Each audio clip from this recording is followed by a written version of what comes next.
black British music. Yo, listen, the ops, they're not the only things getting splashed this week. Bare rain all over the gap. Moisture, weather systems playing a 4-4-2, bro. Darren, I'm not being funny. The game's on, mate. Get it back on the monitor. Steve, we're not going to make the right decision anyway. True, actually. Yeah, I put the darts on then in that case. Hello? Lino, are you okay? I am under the water. Here too much raining.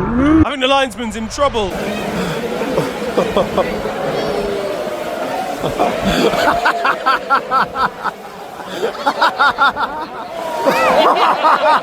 Oh my god, he's basically drowning under that. Like, what can we do? I don't know, probably what, draw some lines or something? Yep, his heart monitor is off. Yo guys, it is your boy Earnin here, and you are watching FTW. This, of course, the series where I bring to you the best and more frequently the worst what football has to offer during the last 7 days. Now, I do want to address something quickly before we get into this vid, and that's that I realise, obviously, the comment section for the last couple of months has been pretty much exclusively talking about the IRL video that I promised for 750,000 subscribers, which is totally understandable. It's literally been about 4 months since it happened, and I haven't delivered, which is really poor from me. I'm going to explain why really quickly. Basically, sometimes I get really quite crippling asthma, and it's been very bad recently. It's kind of stopped me from doing a lot of things that I would like to do, like normal day-to-day stuff, and I feel like I wouldn't be in my best shape to do a video like that. I was waiting for it to get better. It kind of hasn't, so now I am just going to firm it. I would have promised you on my live, guys, that video is going to happen. Like, I wouldn't ask you guys to do something and then just be a scammer. But I totally understand everyone being a little bit annoyed that it hasn't happened yet. And hopefully it will also include some of your favorite football YouTubers. Let's get back into FTW. But what has been kicking off in the world this week? Well, in China, and scientists are currently working on a serum that will extend life expectancy by 50 more years. They're trying to make up for COVID, and I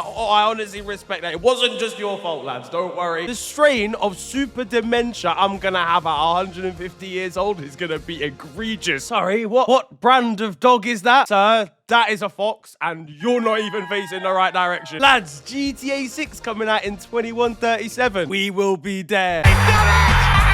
50 more extended years, and Max Dowman will only still be 47. Make sense of that. I can't wait to see James Milner come on in 2098 for his 4th testimonial. Meanwhile, it's over for Wolves fans when they realise they've got to watch their team for another 50 years. On to the football though now, and life has been rosy recently. I've been frolicking through pastures new. Aston Villa, win. Real Madrid, unreal performance. Training midweek, sexual I assume. Dominic Szoboszlai was there after all. All in all, ladies and gents, and Liverpool are back. No, genuinely, I'm like, there's not even any surprise here. We're actually all good. No, God, no. Me tink me wan take me own right. How could you do this to me? How could you betray me like this? How am I supposed to get gyal now? Oh, how monstrously monotonous. Liverpool lost 3-0 to Man City. Yeah, they scored 3, we scored 0. Honestly, we were unlucky. The altitude was a little bit off for this one. Manchester City absolutely crushed us in Pep Guardiola's 1000th game as a manager. But it was us with 999 problems. 1 shot on target for the Reds in this game. Dominated. Stick me on up front, I'll let one fly. And then get injured at the same time. Xabi Alonso had us gassed. We have some serious questions to ask for him now. The first half was an absolute bloodbath, I'm not going to lie to you. Gianluigi Donnarumma completed 4 more passes than Florian Wirtz did, and he's their goalkeeper. Florian was absolutely miles off it in this game, didn't look physically up to the challenge at all, and I've been defending him a lot since he joined Liverpool. Jeremy Doku won City a penalty, which Haaland then I can only assume missed on purpose because he only wants to score open play goals now. It doesn't matter because he went and scored from a header after anyway. Haaland's now got 14 goals in the league this season. The rest of his teammates have 1. The top scorers list are looking up at him, and they are scared. I'm not gonna lie to you. This clanker's gonna guide them to a Premier League title off of failed capture tests alone. But the man that he beat in the air for this header, I've got some serious things to say. Liverpool fans are going to be delighted when Real Madrid agree personal terms with this kid in May. He just didn't even jump for the opening goal. Why are you trying to flick it over your own head? Lift your toes off the ground and get it clear, sunshine. I fucking said headaches, you fucking stupid. Are you proud of me, dads? You are fucking wank lad. Give this man an IQ test, he'll fail it. Kanate, listen, I want you to listen to me. I'm buying you a train ticket to the airport. I won't sort your Uber to the station. I'm gonna make you walk to the station, but from that point, I've got you covered. Referees clearly then took Arne Slot's comments on set-piece goals not counting a little bit too literally when Virgil van Dijk's header was deemed offside for a potential equaliser. Andrew Robertson's reactions were sensational to get out of the way of the ball. No, explain to me then. Why do you think female products shouldn't be free? No, stop stuttering. Explain to me. Miss me. It didn't matter anyway because VAR deemed he'd been in Gianluigi Donnarumma's eye line. I tell you what, the accuracy on that is sublime. No, I know, Steve, but we need to work out whether it's offside. A 9 darter at this point in the game is incredible. Fucking hell, I'd just give it as offside or something, mate. I mean, it's clearly not offside, is it, realistically? He stood beyond the last defender, but he doesn't actually try and play the ball, and he's at no point in Donnarumma's eye line whatsoever. Donnarumma doesn't even do so much as look at Andrew Robertson during the entire thing. If you're gonna give this, but give goals like Nathan Ake's where he actually tries to divert the ball but misses it, then you're not going to have me respecting VAR decisions from this point onwards. I didn't respect them in the first place, let's be real. It's an absolutely apocalyptic decision that's led to Liverpool raising significant concerns to the PGMOL. Personally, I would like to raise significant concerns over us being absolutely shit. Can someone please raise significant concerns over Joe Gomez playing right wing at the end of the game when the man's never scored a goal in his life? Speaking of wingers though, and Jeremy Doku was on an absolute mad one. He tore Connor Bradley apart during the course of this match. Rastafari, lick him up, scoring a beautiful curled effort on his right foot in the second half as well. Gary Neville gave the kid man of the match in the 62nd minute. Nico Gonzalez might genuinely be the regen for Rodri after all this time. Meanwhile, I know Wayne Rooney was enjoying his Virgil van Dijk hate watch after the deflected second for Manchester City. We need Alexander Isak to fix up and save us, man. Realistically, this man couldn't save a Word document at the moment. He may have actually picked the wrong club. At least there's great news in that it's international break coming soon. I don't have to watch this team for like another 2 weeks now. I think I need Arne Slot to go on an international break with all the other Netherlands managers. Yeah, just if you see Erik ten Hag, don't talk to him, please. Erling Haaland is now Pep Guardiola's second highest goal scorer in his managerial career. With Pep's love for Lionel Messi, he'll be sabotaging the Norwegians' chances of beating Leo here, adding some extra rawness into his milk. I can't wait for Pep to retire when Haaland hits 209 goals, but generally, this looked like it could have been a turning point for Man City. I mean, they looked good before, but this was the first time I looked at them and went, oh man, this could be the old Man City again. As for us, we've lost 5 games already this season. That's more than we lost during the entirety of our title-winning campaign last time around, and honestly, we've basically got to be perfect from this point, like, in my opinion, to win the league, and I don't see that happening. Now, somewhere in a dimly lit North London bedroom, Mikel Arteta, midway through bashing one out to Rory Delap compilations, was reminded his Arsenal side needed to play Sunderland. They've got corners in Sunderland though, right? Like, it's not just straight roads.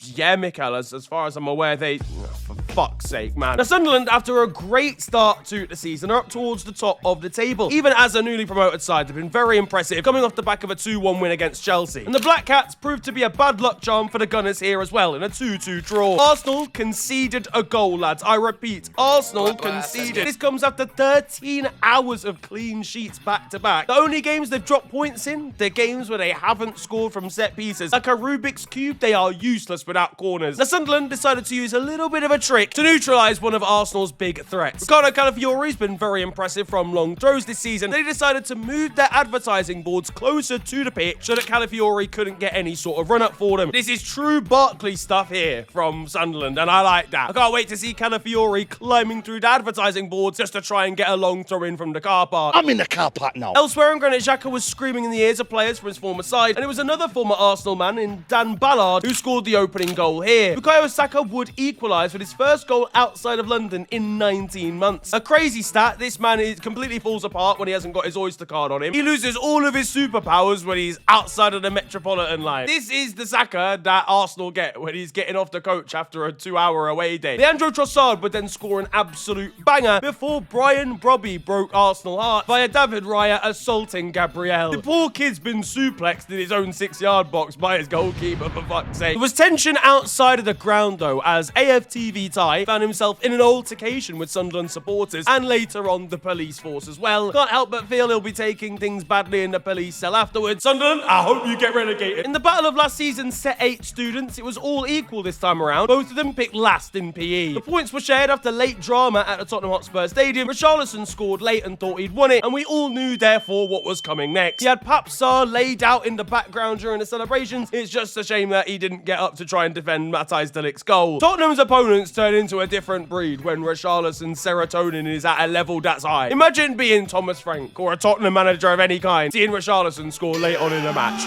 You know what's about to occur. Taking your shirt off for an equaliser against the Ruben Amorim team is crazy in itself. And he was even crying after the goal went in. He'll have been crying at full time as well, given that goal meant absolutely nothing in the long run. But I have to start calling him Richardson now. We've got to take away his Brazilian passport, because this lack of aura is getting a little bit out of control. Manchester United, though, honestly looking semi-decent. Like, they've still got a long way to go, but it's clear that their signings over the summer have actually improved them to some degree. Brian and Burma off the back of being player of the month. Being a United fan, watching Lamines in goal after years of Onana and Bayern Deer is like a caveman landing on Jupiter, bro. It's levels apart. Now, once again, the World Cup of 2026 is making news headlines, and not for the right reasons. The costs of this tournament have already been outlaid by many people, including myself, when it comes to tickets for, well, really any match at all. The price to go and watch this tournament in person is going to be astronomical, even in comparison to the World Cup of 2022 in Qatar. And that continues if you drive. Got a Honda Civic? For just 19 easy payments of $13.99, you can stop your car and maybe get robbed somewhere in a parking lot so that you can go and watch the FIFA World Cup. Getting robbed is not in the terms and conditions, but like, I'm going to be 100% honest with you, there's a high chance that it's going to happen. Truth be told, there's a chance you won't even make it out of the stadium anyway with the crime rates going on over there. But like, genuinely, I'll keep it honest with you, I'll steal the car. Like, I'm not even going to lie. I'm reading the advert, but I'm going to come and steal your car. Prices have been announced at $75 to $175 just to use the car park outside a stadium. This is more than any group stage match from 2022. Just to park the damn car. What else are they going to actually charge us for at this point? Yeah, sorry, mate. That's going to be an extra charge. You've actually parked yourself there in a triple platinum disabled spot. I'm not even disabled, bro. Yeah, all right then, mate. Whoa, hey, yo, did you just take a step towards me? Gonna have to note down some aggressive step forward tax there, I'm afraid to say, mate. Aggressive step forward? Are you watching the game by any chance? Yeah? Yeah, vision fee, I'm afraid. You can't just go in there and watch the game for free, for fuck's sake, am I right? Americans are genuinely spending about $5 to travel and watch a match, and they're literally already in that country. Parking inspectors across the nation are gonna be in for a big payday. Tell them to bring me my money. Yeah! Meanwhile, you'll be able to spot American fans sat at a road opposite because the parking for the quarterfinals is $450. Fight and win! Cole Palmer really impressed in America in the Club World Cup. He's decided to take his brand to the next level though, officially trademarking his cold celebration. I'll pack it in, mate. Do you know what I mean? Like, what are we doing here? The game's actually gone if we're trademarking celebrations. This is actually getting too much now. Let's be honest, Cole was in the back of the courtroom as this one was being sorted out. He didn't know what was going on. He's literally quoted as saying that he stole the celebration from Morgan Rogers. Not in a vindictive way, but he saw Morgan do it, thought it was cool, and then decided to do it afterwards. The worst part is, they both stole it off a guy that scored against Middlesbrough. Poor Naby Sarr's gonna be confused when the feds come and arrest him retrospectively for using it. At Wolves, and there's been a dramatic turn of events in their managerial hunt. In the end, they didn't go for the likes of Gary O'Neill or Eric Ten Hag even. They settled on Rob Edwards. The reason this was controversial though, he'd only been at Middlesbrough for 3 months. Yet they hired him right at the start of the season, only for him to be approached by the Premier League side and just jump ship immediately. The city of Middlesbrough to the city of Wolverhampton, bro. Half enough, half shit, and half shit. Wake the fuck up. I don't know why I agree with Wolverhampton so much. I'm so sorry. It's his snaky movements. He's practically slithered into the job. But realistically, lads, look, I know you don't like him, but making paedophile trend on Twitter seems like a little bit overboard, Middlesbrough fans. I'm not gonna lie to you. At Newcastle, and they were once again defeated. It's been a tricky start to the season for the Magpies. This time defeated by Brentford. These lot fall apart completely when there's not a Greggs within a 0.3 mile radius. Alright, lads, I tell you what, yeah, bring on his Akaneka TK for the next game. That'll probably... Meanwhile, Iliman Ndiaye has been taking the Prem by storm. I mean, we've always known, I'd like to imagine that I've always known that he was cold, even when he was playing for Sheffield United in the Championship. He was back on Rising Ballers back in the day. That's kind of how he first came to prominence. For his unbelievable skill, he talked about how his dad kind of trained him to be a dancer as well as a skillster in the way that he would play his football. football. He had this guy dancing though live on BBC with an absolutely unruly bit of skill. Listen, if this happened to me on live television, you'll never see me again. Now, Nigeria are getting ready to disappoint everybody once again as they prepare for an all-important World Cup qualifying playoff. The situation that's befallen the players beforehand, though, is not ideal. Apparently, there were no hotels in the city in which the match needed to be played, so originally they were going to have to commute a pretty long distance just to get there. There's also been disagreements around training, which has led to players boycotting. The hotel they then ended up with in Morocco isn't exactly liked by Alex Iwobi.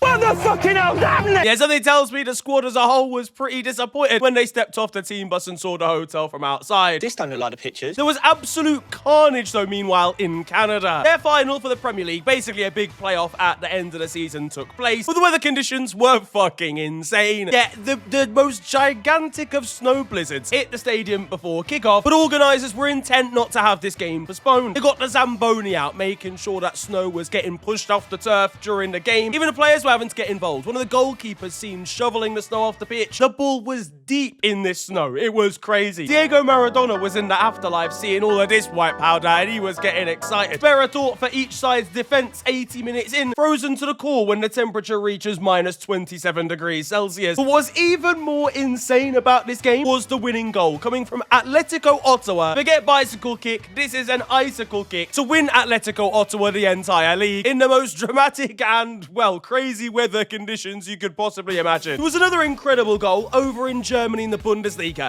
And honestly, it's fair enough. This is absolutely mental decision making to even try and score from here. This might be the first goal with negative XG that's ever taken place in history. The goal wasn't enough though to continue Bayern's streak of wins. They hit 16 wins. Union here building a Berlin Wall to deny them. In Spain, meanwhile, a big day and a big week for Barcelona as they kind of move back into the new camp. It's of course been under renovation for a pretty long time now, and they've been playing at the Johan Cruyff Arena in the meantime. Well, finally it opened up. It saw Lionel Messi returning home. Samuel Umtiti probably frustrated in front of his TV watching this one.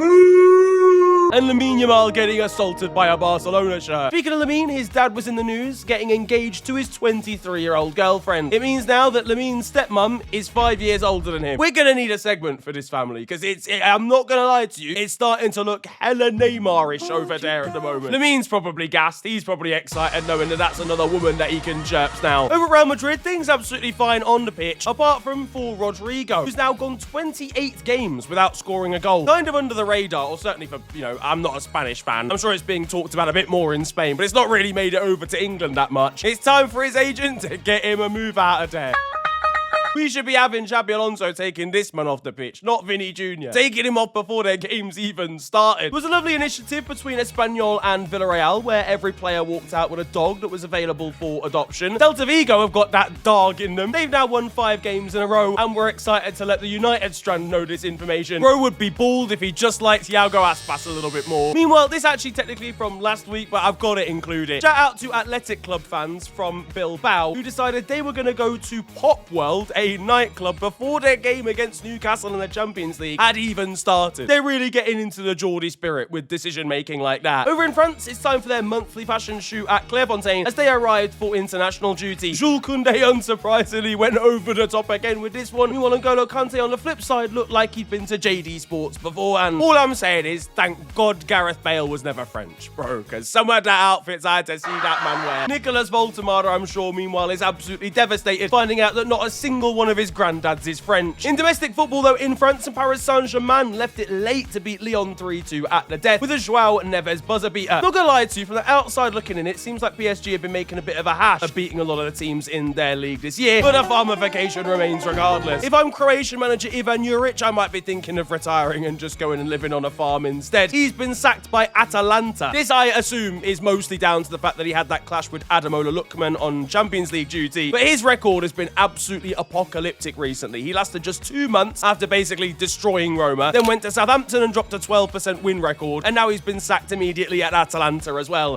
Honestly, there's only so long that doing haram ball at Torino can still get your CV onto tables across Italy. Speaking of haram, and Yerry Mina was doing a bit of terrorism ball in Italy. He was being such a menace against Como that Alvaro Morata genuinely asked to be substituted, probably alongside the Como fans as well, that were probably also asking for him to be substituted knowing him. Fiorentina now, and and for some reason we've got their defenders as well as their opponent also attempting to score against David De Gea. The poor guy, man, he probably didn't think things could get any worse from the Manchester United days, but I'm here to tell you. Shout out to Massimo Pessina, by the way, a 17-year-old who had to come on for Bologna's injured first-choice goalkeeper and then kept a clean sheet against Antonio Conte's Napoli. A really impressive entrance into Italian football at such a young age. Like, he basically played like 80 minutes in this match as well. Meanwhile, down in the lower regions of Italian football, and San Marino Calcio, who are kind of from San Marino but play in the Italian football pyramid, they've announced the signing of a new midfielder, Gianluca Cum. I can't wait for him to spray balls in behind. Now though, time for your goals of the week. And oh, we got some good strikes this time around. The first of 4 comes from Linda Caicedo. The Colombian playing for Real Madrid is just the age of 20. And even at such a young age, she's absolutely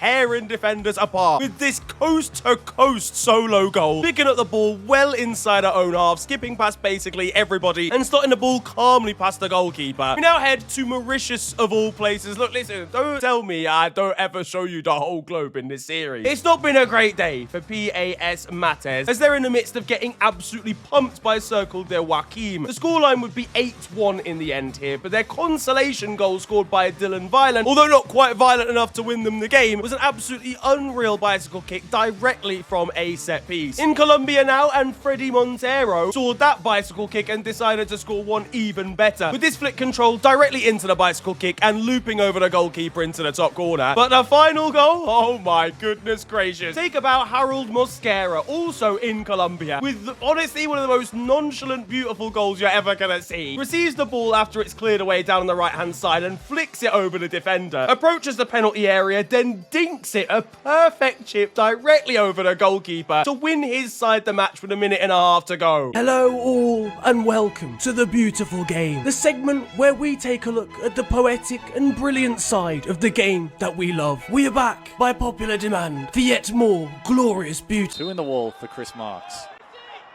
Amir Abdullah. They all run over it. And well, I'm not sure if that was the intended one for Avondale because all 3 of them had faked each other out. And that concludes The Beautiful Game. Now, over in Argentina, and the Super Classico was this week between River Plate and Boca Juniors. It's all Boca Juniors victorious, 2-0 the final score, with Ezequiel Ceballos and Miguel Merentiel scoring. But I'm not gonna lie to you, a lot of people were distracted by what was going on in the stands. Dua Lipa picked up on national television.